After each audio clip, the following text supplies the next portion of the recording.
India at war, how an empire drafted a continent, 1914 to 1918. When World War One erupted in August 1914, Britain didn't merely mobilize its factory, fleet, and citizens, it mobilized an empire. At the core of that imperial mobilization stood the Indian Army, a force that would become the largest voluntary military contribution in the war, supplying men, labor, and logistical depth on a scale unmatched by any other country or colony in history. More than a million Indians served overseas, tens of thousands died, many more were wounded, displaced, or forgotten. Yet this was not an accident of loyalty or chance. It was the product of deliberate institutional design, imperial necessity, and strategic extraction. World War One didn't simply use the Indian Army. It revealed what British Empire truly was, a global system that converted population into power. Point number one. Before the war, building a deployable machine. The Indian Army that marched to Europe and Middle East in 1914 was not fragmented presidency force of the 19th century. It was the outcome of structural reform imposed by Herbert Kitchener, appointed commander-in-chief in India in 1902. Kitchener's reforms were not about Indian defense, they were about imperial readiness. He dismantled the old presidency armies of Bengal, Bombay, Madras and replaced them with a single unified Indian army, centrally controlled and standardized. Regiments were renumbered, deployments rules rewritten, and units made interchangeable across regions.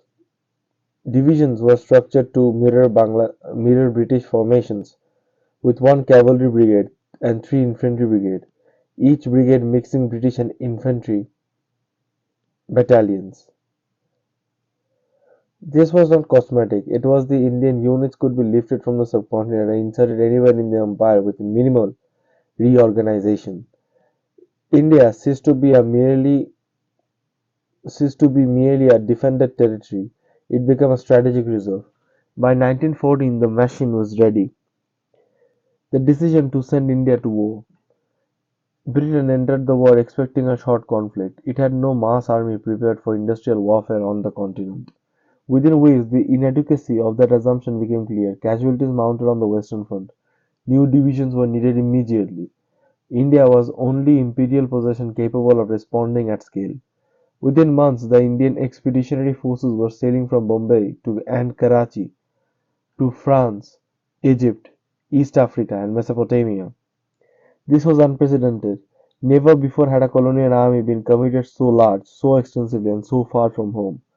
The justification was framed as duty, the reality was necessity. As British leaders would later admit, without the Indian Army, Britain could not have sustained simultaneous campaigns in Europe and the Middle East and Africa. India made global war possible. Force A and the Western Front, Industrial War meets colonial soldiers. Indian troops arrived in France in September 1914, barely 6 weeks after the war began. They were rushed into Ypres salient, one of the most lethal environments of the war. Here the contradictions of empire became brutally clear. Indian soldiers, many from agrarian or frontier backgrounds, were thrown into industrial trench warfare, mud, artillery barrages, machine guns, poison gas, and freezing winters. They were issued unfamiliar rifles on arrival. Artillery support was limited. Winter clothing was inadequate. Reinforcement often arrived without shared language or regimental bonds. Casualties among British officers were catastrophic. The Indian Army's dependence on British officers created a structural crisis. Replacements often couldn't speak the language of their men. Command cohesion eroded. Despite acts of extraordinary bravery, some later recognized with the Victoria Cross, the system itself was failing. By late 1915, Indian infantry divisions were withdrawn from France. The cavalry lingered longer, waiting for breakthroughs that never came. The Western Front had exposed the limit of colonial improvisation in industrial war. Mesopotamia, Mesopotamia, India's war in the desert. If the Western Front revealed mismatch, Mesopotamia revealed dependence.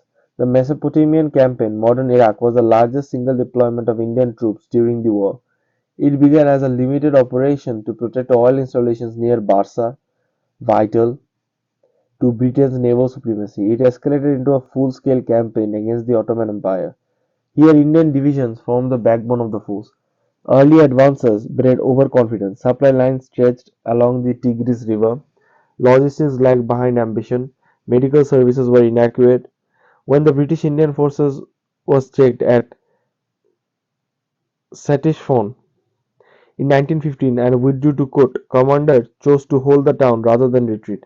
The result was catastrophic. The siege of Kut ended in surrender in April 1916. Thousands of Indian soldiers became prisoners. Many died in captivity. It was one of Britain's worst defeats of the war. Yet the response was not withdrawal, it was escalation. Reinforced by additional Indian divisions, reorganized under tighter logistical control, the campaign resumed. In 1917, British Indian forces captured Baghdad. In 1918, they pushed north until Ottoman collapse. Mesopotamia demonstrated a hard truth. When Britain recalibrated its system, it worked, but the cost was overwhelmingly Indian. Gallipoli and East Africa terrain as an enemy. In Gallipoli, Indian troops, especially Gurkhas and Sikhs, fought on cliffs and ravines that nullified planning and magnified attrition. Assaults gained yards at horrific cost. Units were decimated. Terrain, not tactics, dictated outcomes. In East Africa, Indian forces encountered a different enemy: climate, disease, and logistics. Jungle warfare became against German commander Leto Warbeck became a war of movement and exhaustion. At Tanga, poor intelligence led to humiliating defeat. Elsewhere, progress was slow, casualties high, and strategic results limited. These theaters shared a pattern. Indian manpower was used to absorb environmental and operational risk in secondary fronts, freeing British formations for priorities elsewhere. Egypt and Palestine: mobility and redemption. The final phase of the war offered a different image. In Egypt and Palestine, Indian cavalry divisions redeployed from France played decisive roles. At battles like Haifa and Megiddo, Indian lancers executed mobile warfare with speed and effectiveness. Here the Indian army performed at its best. In open terrain with adequate supply under coherent command, Jerusalem, Damascus, Aleppo fell to forces heavily composed of the Indian troops. These victories mattered strategically, but they also mattered symbolically. They demonstrated that failure earlier in the war had not been about courage or capability. It had been about system design.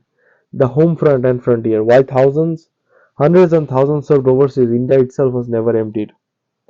The northwest frontier remained volatile. Tribal uprising, Afghan pressure, and internal security demands persisted throughout the war. Simultaneously, India became an industrial rear area.